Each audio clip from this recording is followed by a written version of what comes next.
देखा जा। आज हमने के देखे के प्रायिकता एक अंग्रेजी में कहला प्रोबेबिलिटी कहला, या फिर एक मतलब नॉर्मल भाषा में संभावना भी कह सकेला। संभावना उसे हई बिंदी ना लगा के जरूरत हुई, कस की म आधा म तो लिख देनी। अरे यार पूरा कट गई। हो गई ना।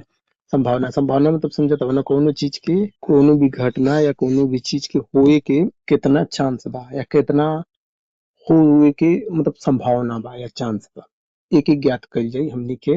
ई प्रायिकता वाला चैप्टर में ज्ञात करे के एक तरीका, एक नियम कानून बनावल जाई जौन की हर एक बार हमनी के लागू होए और हमनी के मनचाहा परिणाम प्राप्त हो सके। समझ गेले जा। देखो जैसे मतलब कि सिक्का हो गइल, एक सिक्का हो गइल ना।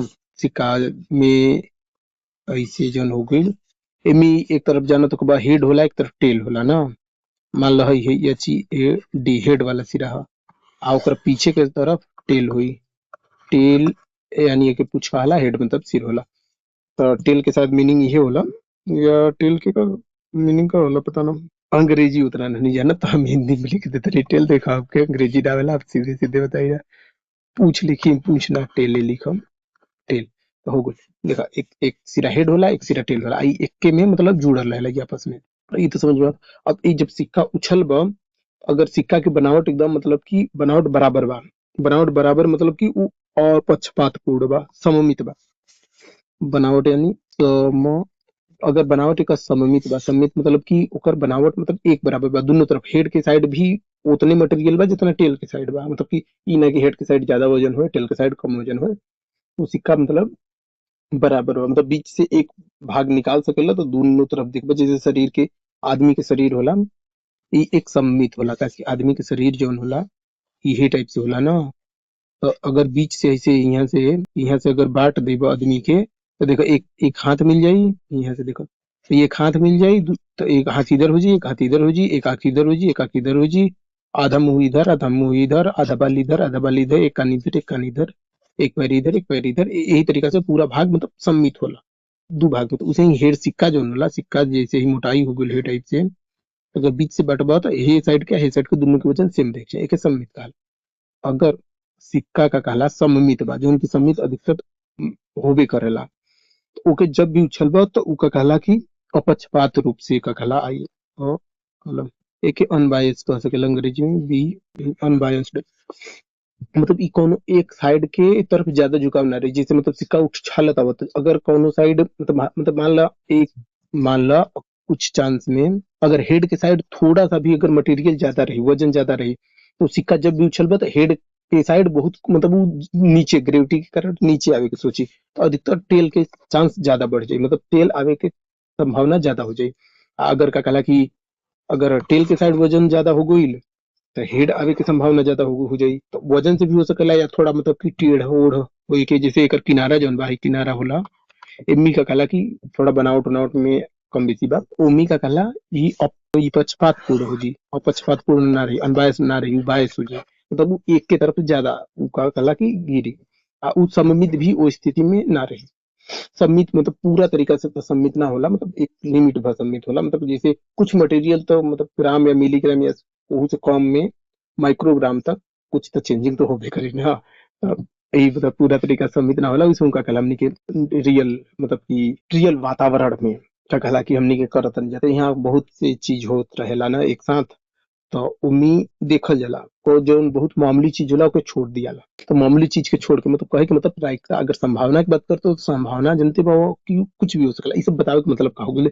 और पक्षपातपूर्ण असममित के मतलब देखा, कौनो भी संभावना होला जो ना कौनो चीज के उ चांस के ऊपर होला कि मतलब उ कुछ भी हो सकेला। तो उम्मीद सटीकता रहे के चाहिए, हमनी के नियम जब भी बनावे के तो सब रहे के चाहिए। तो जैसे मतलब कि सिक्का सममित रहे, सममित रहे। अगर सममित सिक्का रही मतलब ओकर बनावट का कलर दोनों हेड के तरफ और टेल के तरफ दोनों के तरफ साइज सेम रहो, वजन सेम रहो, उ एक अपक्षपात पूर्ण का कला कि उ जब भी उछलबा तो ओकर परिणाम जो नहीं अपक्षपात पूर्ण आई, मतलब ओकर जो रिजल्ट आवता सिक्का उछलला के बाद RESULT रिजल्ट आई, ई तहार रही अपक्षपात पूर्ण रही। मतलब कि ओमे कोनो पक्षपात ना रही कोनो की तरफ। ओ स्थिति में का हुई, तो ओ स्थिति में संभावना हमें के देखल जाए। तो देखो तो वो स्थिति में संभावना देखे के मतलब कि संभावना ज्ञात करे के तरीका सिंपल है। तो इस स्थिति में प्रायिकता हो जाई तार प्रायिकता के देखो, प्रायिकता के दर्शावे के पी होला आ ई से दर्शावल जाला। ई मतलब इवेंट, इवेंट मतलब कि जैसे हेड आवे के, मतलब हेड आवे के मतलब कोनो चीज आवे के ही पर संभावना देखबा ना, तो मान लो हेड आवे की संभावना नहीं के देखो तंजा हेड हेड आवे की संभावना, तो ई ना हेड आवे के कि कौना घटना में ई मतलब इवेंट के दर्शावत, अंग्रेजी में घटना के इवेंट कहल जाला। और उ इवेंट मतलब हेड आवे के बारी के दर्शावत, कितना बार आवत। ई देखो हेड कितना बार आई, अगर मतलब एक सिक्का उछल बा तो हम ई देखो हेड आवे की संभावना मतलब घटना के घटित होवे की संभावना, घटना के घटित होने की संख्या, होने की संख्या, ठीक बा। अब बटे हो जाई सर्दी हो गई घटना के कुल परिणाम, संभव संख्या, संख्या कह सकते हैं, यहाँ संख्या की बात होता था, परिणाम की संख्या यानी, तो कुल यहाँ देखो हेड आवे की संख्या ना भी तो प्रायिकता के ई सूत्र हो गई एक तरीका से कह सकेला। ई के साइड में रखो तो एक ये ज्ञात करे बदे एक प्रायिकता की प्रोबेबिलिटी कहल जाला अंग्रेजी में, हम बतैले रहनी ऊपर देखो यहाँ लिख लहू बानी प्रोबेबिलिटी। तो एक मतलब प्रोबेबिलिटी कहल जाला, तो यही से एक मतलब प्रायिकता के जब दर्शावे के रहला तो पी और ई दर्शावल, ई इवेंट घटना के दर्शावता, मतलब जैसे यहाँ हेड आवे के अगर संभावना देखल जाता तो हेड आवे के घटना के दर्शावे बदे ई इवेंट के जगह पे यूज होता। तो देखो घटना की घटित होने की संख्या बटे घटना के कुल संभव संख्या, मतलब कुल कितना तरीका से वो घटना हो सकेला। जैसे देखो सिक्का के मामला में देखल जाए एक बात समझ में आई, जैसे कॉलम बदल रही, हेड सिक्का उछालने पर हेड आने की संभावना या प्रायिकता, प्राय ए के पी ई से अगर दर्शावत हुआ घटना के ई हो जाए तो हेड आवे की संभावना कितना रही। तो देखो जैसे सिक्का उछल बा तो कहला कि अगर जैसे एक बार का कहला कि मान लो सिक्का एक बार उछल ला तो अरे यार रुका, देखा घटना के घटित होने की संख्या मतलब कितना बार घटना घट सकेला। हाँ इनमें एक चीज और होला, चलो हम अभी शुरुआत पहले बनी तो बता था नहीं, कंफ्यूजन ना रहे चाहिए। देखा अगर तू मान लो सिक्का जैसे मान लो 10 बार उछल ला, 10 बार उछल ला और तहार 6 बार का कला हेड आइल ना, या हेड के एच से दर्शावता नहीं, तो 4 बार टेल आई, टेल टेल टीवी से दर्शाव, हाँ काम खत्म। तो 10 बार सिक्का उछल ना, तो यहाँ कहे का मतलब कि यहाँ तार हो जाई हई हेड 6 बार आई ना, ई हो जाई घटना क बार मतलब घटित होने की संख्या घटना, मतलब कि यहाँ हेड आवे के प्रायिकता ज्ञात कर जाता है, यानी घटना यहाँ का बा हेड आगा, तो क बार घटित होता है वो 6 बार होता। आ कहला कि आ कुल कुल संभव संख्या मतलब कुल कितना बार मतलब कि ओके कइल गइल बा, तो ई 10 बार सिक्का के उछलल गइल बा, यहाँ संभव ना लिखे के चाहत रहे, ऐसे कंफ्यूजन होता हमने की। घटना के घटित होने की संख्या ई तो समझ में आ गई। आ कुल प्रयोग, प्रयोग कह सकेला, हाँ देखिए कुल घटना कुल प्रयोग की संख्या, घटना से अब नहीं मतलब कलम ये चेंज कर रही है, कुल प्रयोग की संख्या, कुल कितना बार मतलब प्रयोग कैला या कितना बार परीक्षण कैला, परीक्षण की संख्या या प्रयोगों की संख्या या प्रयोग कुछ भी कह सकेला, मतलब कितना बार वो चीज के कैला, जैसे सिक्का क बार उछलला और मिस क बार हेड आई, तो वही सबसे मालूम चली। तो अब देखो 6/10 हो गई, तो ई संभावना हो गई, मतलब कि हर बार 10 सिक्का उछलबा तो 6 आई, एक हल कर देबा मतलब भिन्न के और का काला की हल करबे तो ई आ जाई तहार का काला दू से भाग चल जी दोनों में, हाँ दू से हूं में चल जी, दू से हूं में चल जाए, तो यो जी 3 दूना 6 होला, ई 5 हो जाई। आई के अगर और हल करे की कोशिश करबा तो ये जी 0.6, ई मतलब हर एक बार मतलब उछलबा तो 0.6 बार चांस रही, हर बार हर 5 बार में 3 बार आवे की संभावना तहार रही, यहाँ संभावना बनता सिक्का उछलला पे एक। हाँ अब देखो ये तो हो गई लंबी के ई जो संभावना निकलनी जाए, ध्यान दियो यहाँ 2-3 चीज होला ना, तो एक एक चीज के ई जो संभावना निकलनी जाए है जो सूत्र बा, ई जो प्रायिकता है ई का कहलाता है प्रायोगिक, प्रयोगात्मक या अनुभविक प्रायिकता के कहल जाला। ई जो प्रायिकता हो गई भाई होला एके प्रयोग या अनुप्रा, देखो एकर कहे का मतलब हो गई, एकर कहे का मतलब ई भइल कि जैसे मतलब हमनी के प्रयोग कइनी जा, मतलब 10 बार सिक्का उछाल के देखनी जा तो हमनी के 6 बार हेड मिलल, अरे यार ये गायब हो गई, एक वापस ले आवे बदे का करे के चाहिए, हम बटन डिजिटल पैड के एक और फायदा ये होला कि कुछ भी मिट ना सकेला। तो देखो ई जोन हो गई हई का कहला कि ई जोन प्रायिकता हमनी के निकलनी जा 0.6, मतलब कि हर 5 बार में 3 बार हेड आई या हर 10 बार में 6 बार हमनी के हेड आई, ई एक प्रयोग करके देखनी जा, हमनी के अपना हिसाब से उसी का उछलनी जा, आपन सिक्का लेके कोई नहीं जा, ई एक प्रयोग के द्वारा हम मतलब हमनी के प्रयोग जोन करी ओकर प्रायिकता देखी जाओ में कितना हमनी के आइल हमनी के मिलल या एक अनुभव भी अनुभविक प्रायिकता मतलब हमनी के अनुभव भइल कि इतना प्रायिकता आई। लेकिन एकरा अलावा एक और प्रायिकता होला उ देखो उके सैद्धांतिक प्रायिकता कहला।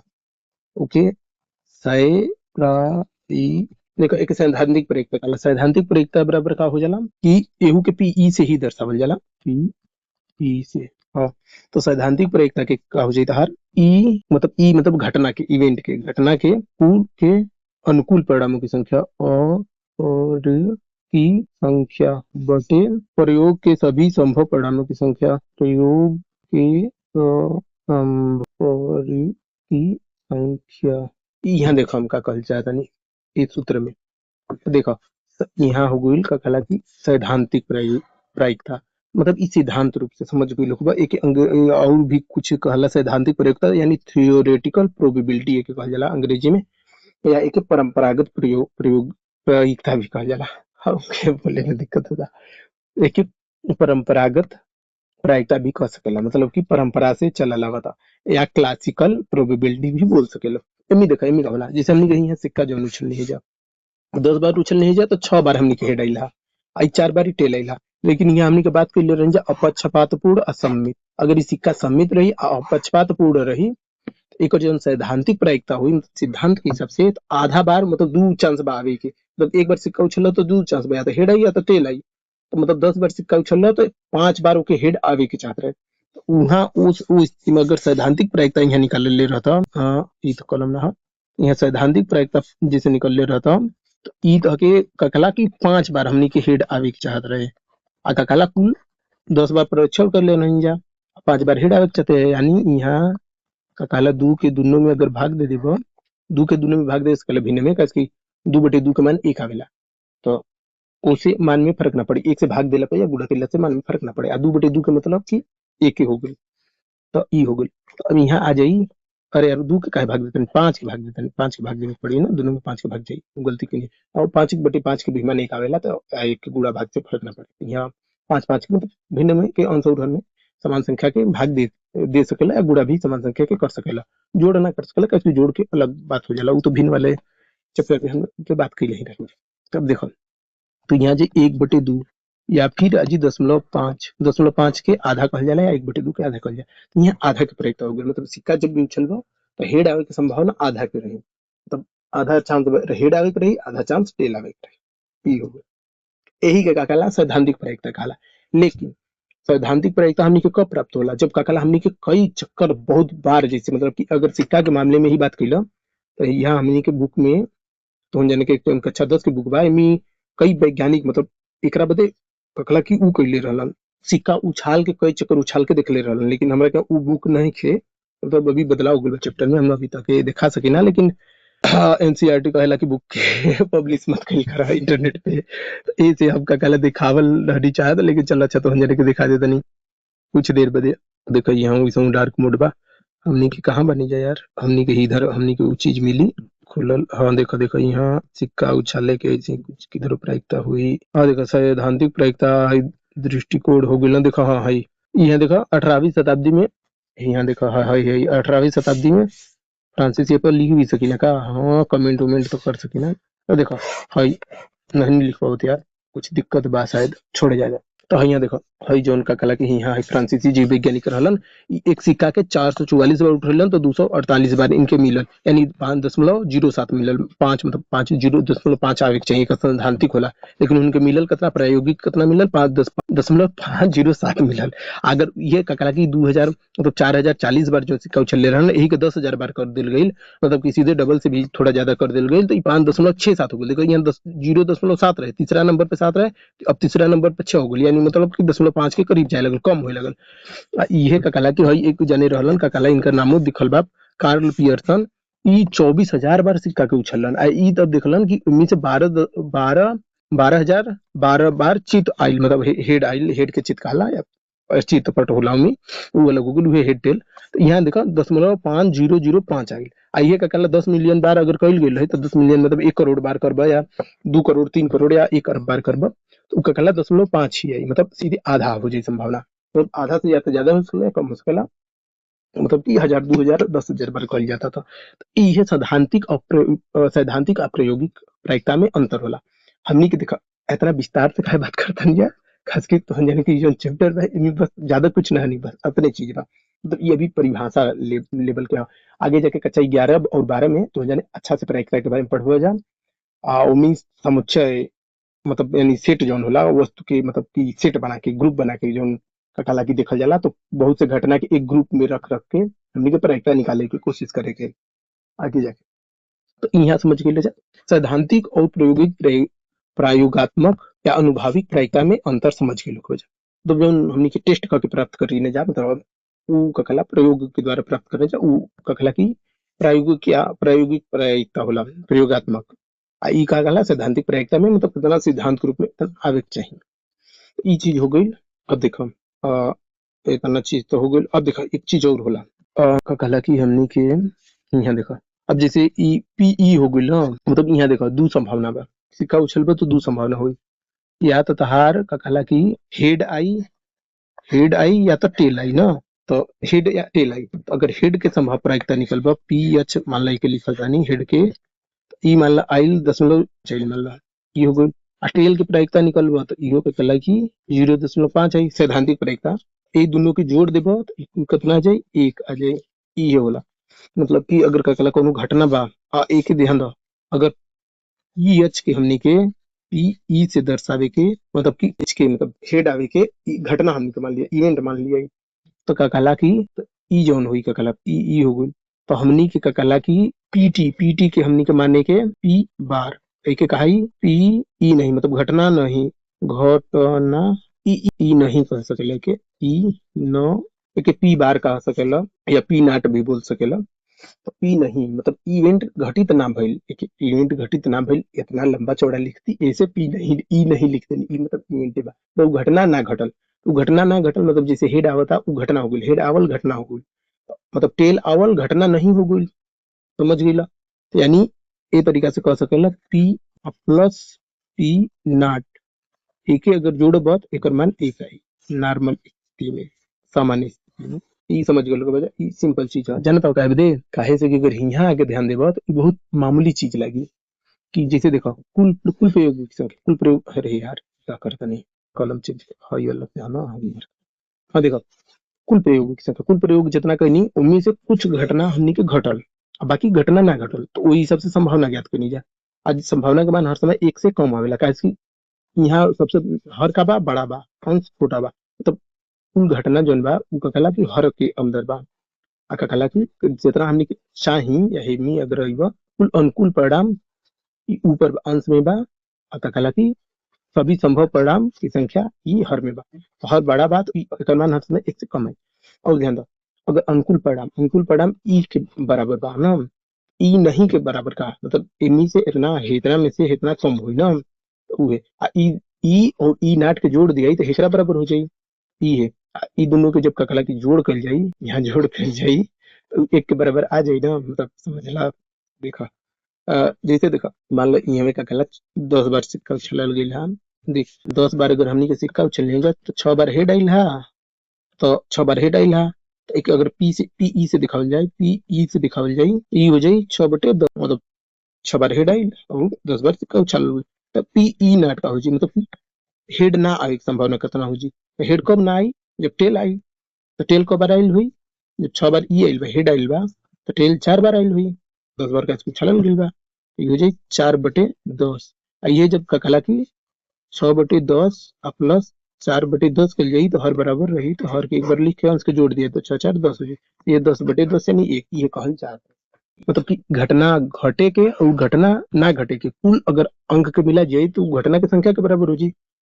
उहे का घटना के संख्या बटे घटना के संख्या है एकाजी का इसकी यहाँ देखबा ई का कहला कि हई जन बा ई घटना के कहला की संख्या हो गइल कुल घटना की संख्या हो गइल। तो घटना की संख्या आ घटना के ना घटे की संख्या दोनों को जोड़ जाए तो घटना के कुल संख्या के बराबर हो जी, आ यही के दोनों को बटा कर जाए तो एक माने यही कहल चाहता नहीं हम यहाँ ये चीज में ई एक चीज भी हो या एक अगर जैसे मान लो कि कहला कि जैसे यहाँ का कहला कि सैद्धांतिक प्रयोग प्रायिकता की बात करनी है या यहाँ एक चीज रुको हमको थोड़ा एक काम करे दो।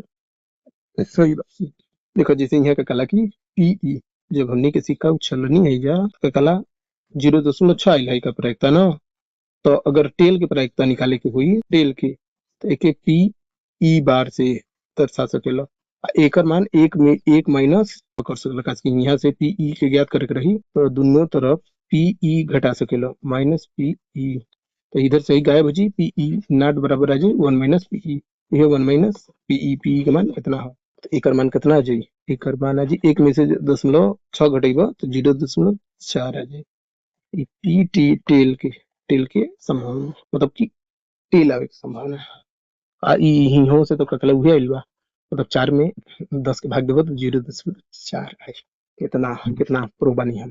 चलो इतना चीज तो बता देनी। आज ताश की गड्डी में देखो ताश की गड्डी की कुछ प्रश्न बात ओके पढ़ लेबो ताश की गड्डी या कोई से पूछ लेबो जे ताश खेलत हो तो तहन जाने के पता चल जी। ताश की गड्डी में कुल 52 होला। देखा इक्का होला सबसे बड़ा फिर किंग होला बादशाह फिर क्वीन होला फिर जोकर होला जोकर के जैसे दर्शावल जाला ना। एकरा बाद होला 9 8 7 6 5 4 3 2 एक ना होला काहे कि इक्का हिया सबसे ऊपर होला। ई हो गइल। ई देखा ई 4 कलर के होला एगो का कला की ईंट टाइप के होला सिंबल एगो है से चिड़ी टाइप के होला एगो होला का कला की और का होला यार हे हम खुद बोला कि निका का होला। ताश से हम खेलने बनी यार लेकिन चलते पावा। अब सोचो हम ताश खेलने बनी इतना अच्छा करता वो भुला के निकी कौन कर पता होला किसे को उसे पता है कि कलर अलग अलग होला तो मतलब सब कोई ध्यान न देबे।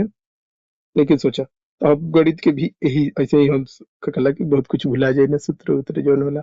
ए यार अब ताश वाला कहाँ बा कलर के होला ताश की गड्डी इंटरनेट पर सर्च कर जाए। हाँ हमने कहते इंटरनेट बा यार इंटरनेट लेकिन मी चालू नहीं किया ता, ता, ता, ताश की गड्डी के बारे में देख लिया जाए इंटरनेट पर भी देख जब तो जाने के बारे में चल जाए हमके बताने की जरूरत नहीं के लेकिन रही होगी सबसे बड़ा ये होला ऐसे ही चलत रहला। तो कुल का हो गइल 13 हो गइल 1 2 3 4 5 6 7 8 9 10 11 12 ही भइल यार।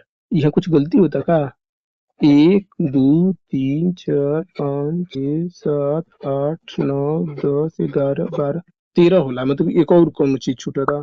ए यार हम ताश कैसे खेल पाई यानी का कला की हम तो ताश खेलिए ना पाई जो नहीं हमार का कला की हुआ तो हम वीडियो रोक भी ना सकी ना। बस वीडियो रोकम तो हम एडिट उडिट करे के पड़ी थोड़ा देर इंतजार करा जा। अब जे जानत हो ओकरा बदे टेंशन होइडा हमके सही हो ताश के पत्ता के बारे में नहीं पता 13 होला। हाँ देखो मिल गइल हाँ एकरा बाद देखो हाँ का बतैले रहनी देखो ईंट हो गइल कलम का हमरा ईंट हो गइल है ताश के पत्ता में चिड़िया हो गइल फिर एक बाद और का हो गइल पान हो गइल एगो एगो हे टाइप से होला ए हई से पान हो गइल एगो दिल हो गइल। दिल दिल तो सबको पता है 4 टाइप के सिंबल होला हर एक के कलर अलग होला ना। एमी देखो अच्छा 10 भी होला यहाँ 10 भी होला 9 ना होला मतलब 9 के बाद बीच में 10 होला एगो यहाँ 10 होला ये तरीका से। तो एहू में का कला अब 13 हो गइल देखो तो 13 का कला की सेम एक अगर देखो हमने क्या एगो टूल बा ए हाँ देखो ई टूल बा ना ऐसे हम का कर सकिना के डुप्लीकेट कर सकिना आई एहू बदे सेम हो जाई और एहू बदे सेम हो जाए। अब सोचा कि ई हमनी के काहे बदे एक बात करता है तासुस का उसे घरे वाले तो जाने के खेले से मना करते हैं लेकिन ये संभावना की बात हो तो संभावना अधिकतर का चीज में आवेला जुआ में आवेला। और जुआ के अंग्रेजी में का कहल जाला कैसीनो कैसीनो कहल जाला या फिर जुआ के अरे यार हमके सोच सकता ना हमारा अंग्रेजी घटिया बा कि हम जुआ के भी अंग्रेजी नहीं की जानत उसे हमनी के तो जुआ ही कहीं जा सट्टा या जुआ एक है जुआ के अंग्रेजी में का कहला। ओ हो हमार फोन तो जुआ लिख पाई हाँ जुआ आ गई एक अरे यार हिंदी से अंग्रेजी करे के हमार फोन के का हो गइल बा। हाँ गेम्बलिंग कहला गेम्बलिंग ई का कहला कि जुआ तो ई जो प्रैक्टिकल वाला चैप्टर बा ई अधिकतर जुआ से ही शुरुआत भइल रहे एकर कहला ये मतलब गणितज्ञ रहलन तो उनका क्या है जुआरी आइल उनकर दोस्त रहे ऊ का कहला मतलब गेम्बलर रहे मतलब कि यहाँ जुआरी के कम समझल जाला ना कि बहुत छोटा पैसा में का कहला की खरीदारी या उ सब करलन का कहला की खेलेलन उलेलन। लेकिन विदेश उदेश में चल बा उ का कहला की बहुत ज्यादा मात्रा में बहुत अमीर होलन उ सब का कहला की लाखन करोड़न के का कहला की जुआ एक बार में चांस लगावेलन दाव लगावेलन। तो ओके मतलब जरूरत पड़त रहे कि मतलब उ चाहत रहे कि हमके पता चलो कि कौना गेम में ज्यादा जीते के चांस बा ऐसे ओकर शुरुआत भइल। तो का कहला की यही से हमने के पान मतलब कि तासुस के पत्ता के बारे में पढ़े के पड़ा था। उदाहरण में यही के रूप में दिल जाता कैसे शुरुआत एक जुआ हुआ मतलब कि जुआ हुआ से भी भाई लेकिन आज बहुत से मामला में यूज होला का कला की बहुत सी जगह यूज होला। तो एक एक कम मत समझे कि जानल जरूरी होला। तो इनमें कुल इतना पता होला, तो ए हिसाब से एक एक काम कर सकल। जैसे अभी मैं देखो, इनमें अगर संभावना ज्ञात करबा इक्का के आवे के, इक्का के आवे के अगर संभावना ज्ञात करबा तो ओके, अगर इक्का के आवे के हमनी के पी से दर्शावतन और पी ए से दर्शावतन जा, तो ई हो जाई कुल क इक्का बा, चार इक्का बा ना। तो कुल घटना घटे के अनुकूल कितना बा, चार बा, मतलब कितना बार आ सकेला इक्का, चार बार। आ कुल कुल कितना का कला यहाँ बा उ बा कला कार्ड 53 होला। हाँ तो 26 33 52, अरे यार 39 43 52 52 पत्ता होला शायद ना। ई का कला की अगल 52 पत्ता। ये तरीका से काम कर गई। हाँ, एक कॉलम अच्छा हम ऊप बना ली का कला की, हम एक कॉलम बना सकी ना यार, हम वो चीज ना बना सके ना, मतलब हम सोचता नहीं कि कम चीज का कला की कम हाईलाइट हो गला छोड़ा ज्यादा। तो का कला की ये हो गई। अभी मी चार के भाग दे सके नहीं, मी हाँ शायद भाग दे सके ना। तो देखो चार के हिमी भाग दे दो, ये जी 1/1 और 13, हाँ 13, 1/13, 1/13 संभव होगा, मतलब 13 में से एक कला की यहाँ जौन बा ई ऐसे कह सकल कि 13 में से एक बार इक्का आवे के संभावना बा। समझ गई ना। तो यही हिसाब से देख अब का पता कौन में, मतलब कि मान लो का कला 13 में से 2 के संभावना है, मतलब 2/13 हुए। तो उ गेम खेलल ज्यादा आसान रही, इसके तो उम्मीद 2 अनुकूल संभावना मिला था जीते के। यहाँ एक मिला था 13 बार में, वो एक पता यहाँ 13 की जगह पे 12 हो जाए, तो 12 वाला गेम खेलबा तो ज्यादा तू ककला जीते के संभावना रही अगर कई बार खेलल ककला। और ई जौन संभावना भइल ई सैद्धांतिक संभावना भइल। इहे अगर हमनी के मतलब कि ककला कुल 52 पत्ता में से इक्का निकाल के ट्राई कर जाए, जैसे मतलब कि 10 या 15 या 20 चक्कर या 100 चक्कर निकलती जा, एक बाद देखती जा कि कई बार इक्का आई, उसे संभावना हमनी के प्राप्त करती जा, ओके ककला प्रयोगात्मक संभावना, अरे प्रयोगात्मक प्रायिकता या और अनुभाविक प्रायिकता कहल जाए। ये चीज ध्यान दिया जाए, ई तास के बतावे की जरूरत रहे, आज के तुंजन के चैप्टर में भी बतावल गइल बा। और देखो ये चीज तो बताइए देनी, यहाँ बतानी है का चीज, हाँ इधर कहीं बतानी है कि हाँ संभावना के का कला की, हाँ जोड़ करबा का कला उ, हाँ संभावना के कला की हई हर हर हई जौन हर बा ई बड़ा होला, हई छोटा होला। तो हई मैक्सिमम का कला पूरा एकरा बराबर हो सकेला, मतलब कि कुल संभावना, मतलब हर बार मान लो उहे चीज आवता का कला की, जैसे हे 10 बार सिक्का उछल लो तो 10 बार हेड आ गई, तो मैक्सिमम 10 ही बार आ सकेला ना, कैसे 10 बार ही सिक्का उछल लो, तो ई तार प्रायिकता मैक्सिमम कितना एक तक जा सकेला, एक तक जा सकेला।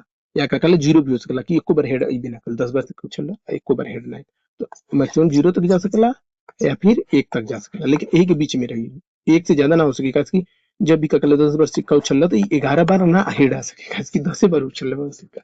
एगो चीज है, एक एक चीज हम जाने के गणित के किताब में लिखल हुई, एक के देख ले जा कि जौन प्रायिकता बा कोनो घटना के कोनो इवेंट के घटे के, ई तहार का कहला कि 0 और 1 के बीच में रही, तो यहाँ बीच में रही तो बीच के सिंबल का होला, देखो 1 से छोट रही और 0 के बराबर हो सकेला, मतलब 0 से बड़ा हो सकेला, 0 के बराबर हो सकेला, मतलब 0 हो सकेला 1 के बराबर भी हो सकेला, मतलब 0 और 1 के बीच में हो सकेला या ओकर बराबर हो सकेला बस, लेकिन 1 से ऊपर ना होई और 0 से नीचे ना होई, बस 0 का मतलब ओकर चांस ना है, जैसे हेड 10 बार से चला हेड 0 बार आई तो ओकर प्रायिकता 0 हो गई, ओकर अंश 0 हो जाई। उसे कम तो हो ना सके ना, कम कैसे हुई, कैसे माइनस में थोड़ी हेड आनी चाहिए, मतलब क्यों अलग दुनिया में जाके थोड़ी कोशिश करे कि काल्पनिक संख्या की तरह समृद्ध संख्या में आवेला ना, इमेजिनरी नंबर होला, तो उम्मीद तो काल्पनिक दुनिया में चल जाइएला, मतलब काल्पनिक दुनिया के ही संख्या होला, लेकिन हमने के रियल दुनिया में कुछ कुछ डिजाइन डिजाइन कर समय को जरूरत पड़ेला ओकर सबके होला।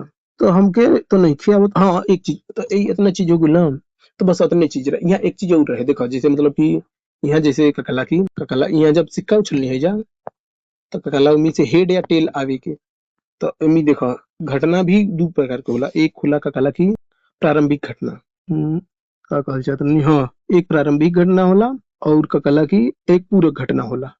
तो देखो पूरक घटना का के कहला पहले ही बता दी, देखो जैसे ही जो जौन का कहला हई वाला ई है ई बार वाला बा, एक पूरक घटना का ही पूरक, पूरक घटना घटना ई का के पूरक रही, तो ई पीई के पूरक रही, पीई के, जैसे पीई नहीं हो गई ना, मतलब कि पीई जब ना घटी तब ई घटना घटी, तो यही के तो मतलब कि पीई के ना घटी, जैसे मतलब कि अगर हेड के बात कर लो, हेड मतलब कि आवे के पीई हो गई, तो टेल आवे के हो जाई पीई के पूरक हो जाई, बस कहे के मतलब कि पीई के उल्टा पूरक, मतलब ओकर जोड़ा, तो जोड़ा में ही चली ना वो, तो मिलके पूरा एक आई, तो उहे का कला एक यहाँ से ऐसे भी लिख सकेला कि हई जौन चीज हो गई अलग कलम से, हई जौन चीज हो गई पूरक घटना हो गई, पूरक घटना।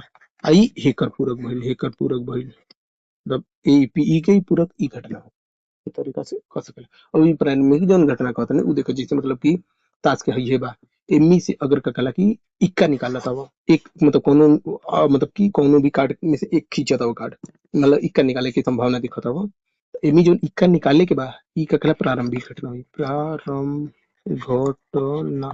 ई जौन कार्ड निकालत हव एक के, आ एक चीज होला कि का कहला कि ये तरीका से होगा। एक घटना होला कि जैसे मान लो का कहला कि ई आशा 8 से आई का कहला कि एक ई कह सकेला का कहला कि एक संभावना ई निकाल सकेला कि 7 से नीचे के जितना बा एकर का कहला संभावना निकालत हव। 7 से नीचे के मतलब कि 6 5 4 3 2 1 ये सब के अगर संभावना निकलबा, ई सब का कहला प्रारंभिक घटना ना हो। प्रारंभिक घटना मतलब कि प्रारंभिक घटना जैसे इक्का निकल सकेला, जैसे एक कार्ड निकलला तो इक्का निकल सकेला, इनमें से कोनो निकल सकेला, ई सब के जुड़बा तो प्रायिकता 1 के बराबर होई, मतलब टोटल के बराबर होई। एकरा बारे में देख लीजिए नॉर्मल चीज है, प्रारंभिक घटना मतलब कि जब शुरुआत कइल जाला घटना के ओकर। आ हेमी हेमी कई चीज घटना के बात होता, कई घटना के एक साथ बात होला, जैसे 6 5 4 3 2 1 के बीच कोनो भी आ सकेला, एक प्रारंभिक घटना में ना आई। बस ये चीज होला और का होला। कुछ घटना असंभव होला, कुछ घटना असंभव होला, एकर मतलब जैसे अब ताश के 52 गड्डी में से अगर का कहला तू कह कि बी निकले वाला, मतलब 11 नंबर वाला कार्ड निकले के, 11 नंबर वाला कार्ड होबे ना करे 10 नंबर तक के होला, तो उ एक असंभव घटना हो जाए। ये तरीका से ई तो नॉर्मल चीज है, ई सबके पता हुई। कुछ घटना निश्चित होला, जैसे अगर ताश के पत्ती में से अगर एक कार्ड निकालत हव तो उ हेमी से कोई एगो कार्ड होए के संभावना कितना बा, मतलब हे टोटल में से 52 में से, तो ओकर त निश्चित बा कि उनमें से कोनो न कोनो एगो ताश के गड्डी में से खींचबा जब तो ताश के गड्डीए निकली एक टाइप ये टाइप। कुछ घटना जैसे होला, जैसे मतलब कि सिक्का उछलला तो हेड और टेल में से कोनो भी संख्या आवे के प्रायिकता का बा, मतलब कोनो भी आवे के प्रायिकता, तो उ का कहला एक निश्चित घटना हो जी, काहे कि ओकर प्रायिकता एक होई, मतलब जौना के प्रायिकता एक होला वही के निश्चित घटना कहला, मतलब हेड और टेल में से कोनो एगो अइबे करी, कभी भी ऐसा ना हो सके कि खड़ा हो सके। रेत उत में हाँ सिक्का उछलबा तो उ का कहला खड़ा हो सकेला, ओ स्थिति में का कहला कि निश्चित घटना ना रही, बाकी अगर जमीन पे उछालता ठोस चीज पे, ठोस सतह पे, निश्चित घटना रही, ये कहल जाला है। बहुत कुछ बता चुकनी, अब एमे और कुछ तो हमारा हिसाब से नहनी में कुछ भी अगर खोजबो करब कुछ खास बा ना। हाँ बस ये सिंबल उम्बल के यूज भेल बा, सिंबल उम्बल के कहला कि रटे के पड़ी, मतलब याद करे के पड़ी कि कौन चीज के कहता नहीं हम, उसे सिंबल के साइड में आराम से विधिवत बताइए दिल भाई कौन कौन जौन जरूरी बा। और कुछ बा ना वैज्ञानिक वैज्ञानिक के नाम बा जौन जौन का कहला कि थोड़ा बहुत खोज उज के लेबा उन्हीं बारे में, एकर इतिहास उतिहास इंटरनेट इंटरनेट से वो सब पढ़ ले बजा तो जाने की ज्यादा जानकारी मिल जाई। यही हो गई। हाँ प्रारंभिक घटना के बारे में थोड़ा डिटेल से हम ना बतानी है। प्रारंभिक घटना के बारे में हम देखा एक परिभाषा बता देता नहीं कौन की होला, बाकी बताइए तो कहीं नहीं प्रारंभिक घटना के बारे में, लेकिन चलन का हो गइल यार, हमके मिलत काहे नहीं के प्रारंभिक घटना वाला इतना छोट सिस्टम में क्या बताएं। एक घटना देखो, किसी प्रयोग की वह घटना जिसमें केवल एक ही परिणाम हो प्रारंभिक घटना कहलाती है। अच्छा मतलब कोनो घटना जैसे बा तो ओकर एक परिणाम केवल आवत हो, बस उहे कहे के मतलब जैसे हेकर हेमी से का कहला कि दू कार्ड निकलबा तो उ का कहला कि प्रारंभिक घटना ना हुई, लेकिन अगर एक कार्ड खींचत हव तो उ प्रारंभिक घटना हुई, में से कुछ भी हेमी से कुछ भी आ सकेला एक चीज, उ एक प्रारंभिक घटना हुई। का कहला कि हेमी से कोनो भी आ सकेला। सबके अलग अलग प्रायिकता, जैसे ए के आवे के अलग प्रायिकता हुई, के आवे के अलग प्रायिकता हुई, क्यू के आवे के अलग प्रायिकता हुई, नौ के आवे के अलग प्रायिकता हुई, मतलब एक कार्ड खींचा था आ सबके जोड़ देबा ना तो ई का कहला कि एक के बराबर आ जाए, ताकि सबके एक एक बार आवे के चांस बा, एक के बार हमनी के खिचते बन जा ई हो गई। इहे का कहला दू कार्ड खींचल जाला तो उनमें से कुछ भी आ सकेला, तो उ एक प्रारंभिक घटना ना हुई। या ई पूछ दिया कि हेमी से है का कहला 6 5 4 3 2 1 में से मतलब कार्ड खींचा था उनमें से कितना आ सकेला, एक अगर जोड़बा एकर संभावना है सब में जोड़बा तो कोनो मतलब ना निकलू एक के बराबर ना आई, ऐसे टोटल के बराबर नहीं के, ऐसे में से कुछ भी आ सकेला। इतना में से निकलबा तो चांस अलग हो जाए, अगर ये 7 बढ़ा देबा तो चांस और कम हो जाए, 8 बढ़ा देबा तो चांस और कम हो जाए, 9 बढ़ा देबा चांस और कम ना हो, चांस और तार बढ़ जाए ना, हाँ ज्यादा में से निकाले के रहे चांस और बढ़ जाए, एमे से और बढ़ जाए, हेमी से और बढ़ जाए, अगर टोटल में से निकलबा तो ई एक के बराबर हो जाए, पूरा बढ़ जाए। आइए लेकिन एगो मतलब कि एक निकलता, मतलब एक एक केवल कार्ड निकलता जो ना कि आंसर एक रही, ई सबके एकर ऐसे ही पूरा जोड़ दिया ही तो पूरा 52 के 52 में से आ सकत रहे। तो ये मतलब प्रारंभिक घटना के कहल जाला, मतलब एक निकाला था वो एक ककला इवेंट लेता हुआ तो ओके प्रारंभिक घटना कही। अगर 2 या 3 4 5 इवेंट लेता हुआ तो ओके प्रारंभिक घटना ना कही। जैसे यहाँ 3 2 के संभावना निकाले कोशिश करबो कि 3 और 2 में से कोनो भी आ सके, मतलब कि गड्डी में से एक कार्ड खींचे तनी और में से 3 और 2 दोनों में से कोनो आ जाए तो एकर जौन संभावना निकलबे ई प्रारंभिक घटना ना रही। 3 और 2 आवे के, इनमें से 2 आवे के प्रारंभिक घटना हो या 3 आवे के प्रारंभिक घटना हो, एक नॉर्मल चीज है। नॉर्मल मतलब कि बातचीत करे के तरीका जौना से आगे जाके ककड़ा कंफ्यूजन ना हो, बस और कुछ खास बात ना बा। जहां तक की बा ये लास्ट चैप्टर कक्षा 10 वाला खत्म हो गई। इतनी चीज बा, उदाहरण उदाहरण जौन ककड़ा तो जाने के चैप्टर उपटर होइयो के देखो के हल हल कर लिया जाए। जौन कुछ ना समझ में आई हमके कमेंट में पूछिए जा, ओकरा बारे में हम डिटेल से वीडियो बनाई। आ ई वीडियो ककला की शुरुआत रहे मतलब प्रायिकता के ऐसे अब तो हम जाने के ई नया एक थ्योरी मतलब एक नया ककला गणित के शुरुआत होला यहाँ से। ऐसे ककला के हमने के विधि मतलब पूरा लंबा चौड़ा भी अच्छा से बतावे की कोशिश करनी है। आगे जाके एक और ककला की पढ़बे जैसे समुच्चय के सेट के साथ पढ़बेगा तो ज्यादा समझ में आई। एक जैसे ककला की बहुत जगह यूज होला, जैसे जनसंख्या में ककला की जनसंख्या जनसंख्या की गिनती में या कुछ रैंडम चीज होत रहेला, जिसे ककला की कोनो भी चीज ककला की एक साथ कुछ भी बहुत से चीज गिरता एक जगह तो उ कहाँ ओकर स्थिति बन सकेला या हवा के बहाव कई चीज पर निर्भर करला तो उ हवा कहाँ जा सकेला कौन स्थिति में उ सब ककला की प्रायिकता से ही हमने के प्राप्त कइल जाला। तो ऐसे प्रायिकता पढ़ल जरूरी है, बहुत से मामले में प्रायिकता के जरूर पढ़ेला। वो बारे में आगे जाके हो तो जाने पढ़ जाए या इंटरनेट पर सर्च कर जाए तो मालूम चल जाए प्रायिकता के उपयोग कहाँ कहाँ कौन कौन चीज में होला। इंटरनेट इस समय बहुत फेमस चीज हो गई बा, तो चैनल के सब्सक्राइब कर लिया जा। अगला वीडियो हम बनाई त्रिकोणमिति अपना मोबाइल के हेडफोन जैक में माटी भर गई गिर गई था छोड़ा जा। ये सबसे तो जाने के कोनो मतलब ना रहे चाहिए, बस ऐसे ही बता देनी। ठीक बा, तो वीडियो बंद करते हैं। वीडियो बंद करते समय तो हम जाने के धन्यवाद दे दी। धन्यवाद हम बोल के ना लिख के बताई ना कहीं ना धन्य। वीडियो के लाइक हुई का चैनल के सब्सक्राइब कर लिया जा। देखो धन्यवाद का ये भूल परमानेंट धन्यवाद लिख देते नहीं, ये कलम से लिखाई मोटा कर दी कलम के ना अतने रहेगा धन्य। चलो ठीक है।